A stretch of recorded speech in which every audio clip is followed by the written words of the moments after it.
Hello mga ka-London! Loan dito, loan doon. For today's video ay panibago na namang online loan application ng ating re-reviewin. Tara, samahan niyo akong alamin kung ito na ba ang magiging solusyon sa pera problema natin.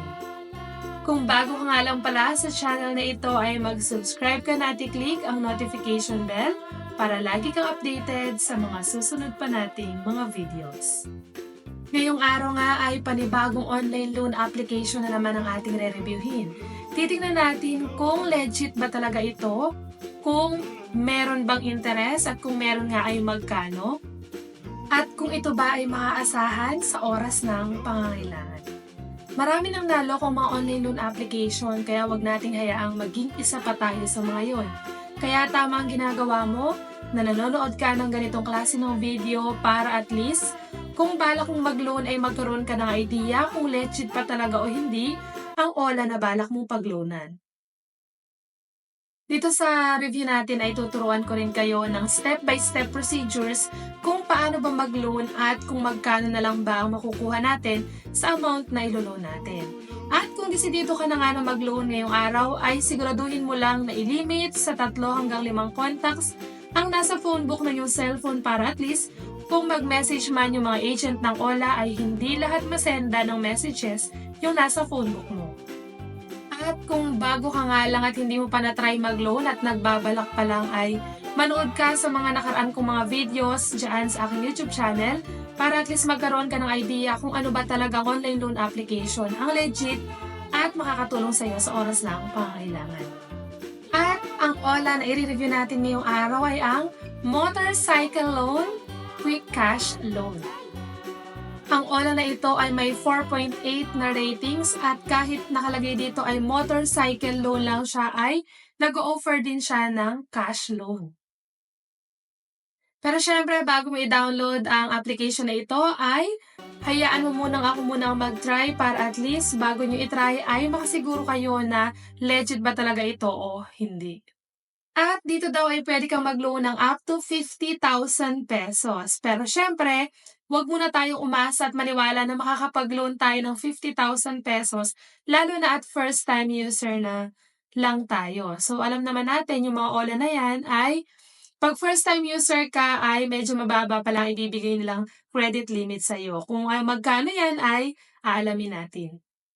At nakalagay dito sa kanila na installment daw ito na payment term is up to 210 days. And again, wag muna tayo agad maniniwala na 210 days ito kasi alam naman din natin na madalas pag first time user ay 7 days lang ay kailangan na nating bayaran. Pero syempre, mali naman natin itong OLA na ito ay nag-o-offer talaga ng long term na pagbabayad. At ito din daw ay fast approval. Withdraw immediately. It only takes 5 minutes to withdraw your money. 5 minutes kaya itong ma-approve o 5 minutes lang pala ay mare-reject na tayo. So, tingnan natin. At dito nga pala sa review natin ay hindi ko naman kayo in-encourage na mag-loan. Pero binibigyan ko lang kayo ng idea kung ano bang mga loan application ang pwede nating pag-loanan na legit at mababa ang interest. At simulan na nga natin, i-check na natin kung ano bang meron at ino-offer na itong motorcycle loan app na ito. So dito sa kanilang homepage, makikita natin na 3,000 up to 50,000 yung loanable amount. So pag first timer siguro is 3,000 lang talaga yung pwede nating ma-loan. So meron siyang loan term dito na 91 to 360 days. Tapos nakalagay fast loan. So 10 minutes lang daw ay maaari nang ma-approve yung ating loan. Tapos may daily rate interest na 0.05%. Kung totoo ito ay napakababa nitong interest na ito. At ito nga pala nga, OLA din na ito ay hindi available sa Google Play Store. Sa App Store lang po siya pwedeng ma-download. At mag-apply na agad tayo. So dito syempre ay magla-login tayo kagaya din ng ginagawa natin sa ibang online loan application. So ilalagay natin yung ating phone number, tapos maglalagay tayo ng password. After nun ay pwede na tayong mag-login.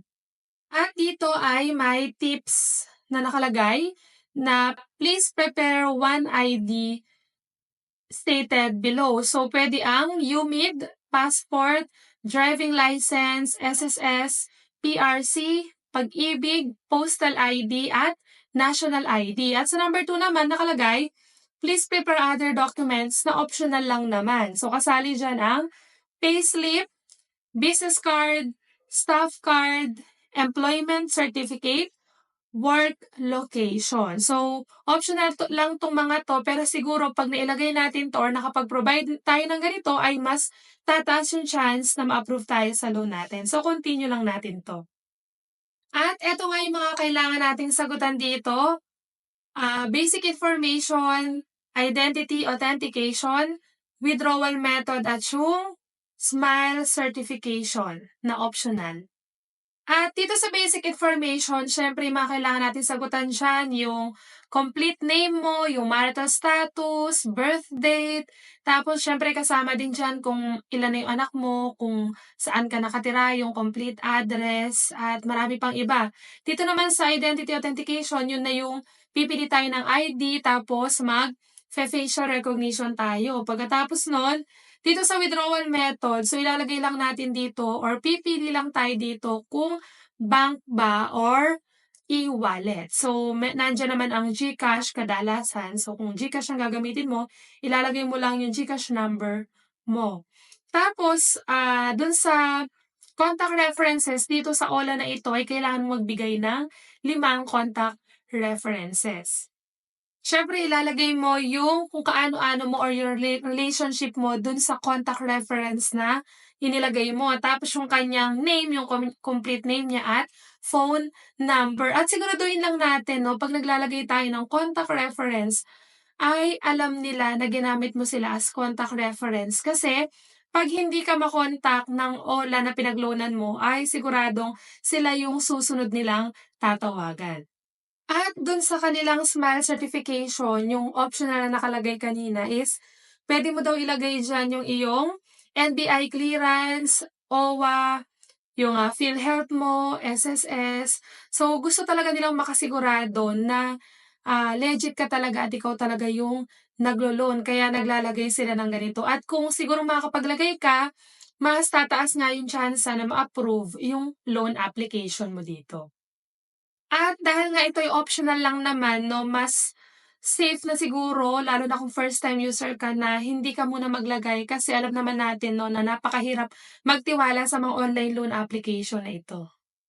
At after ko nga ma-fill upan lahat ng mga kailangang sagutan dito sa application na ito ay lumabas na yung ating credit limit. So, binigyan lang ako ng ₱2,000 pero nakalagay kanina, pwede daw tayong mag-loan ng 3,000 up to ₱50,000.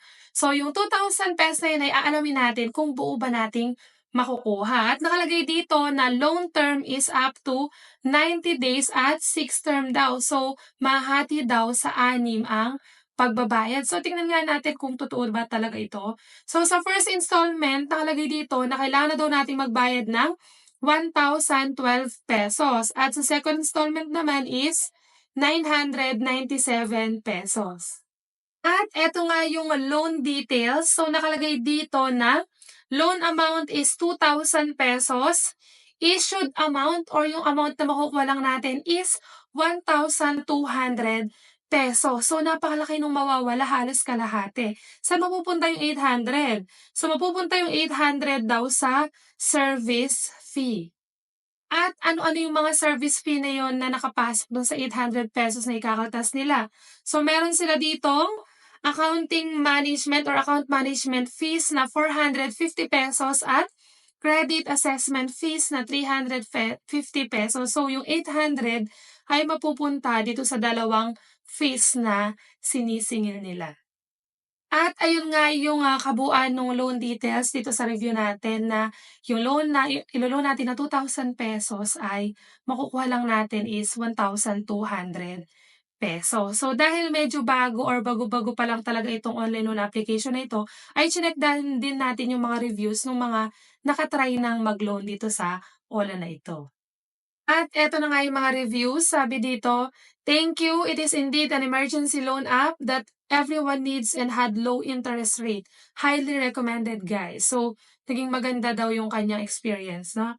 This app is easy to fill application and minimal requirements needed to submit. Hoping for approval cause I need money for emergency right now. Hope you can help me. I will edit this review if approved or not. So nag-edit na siya.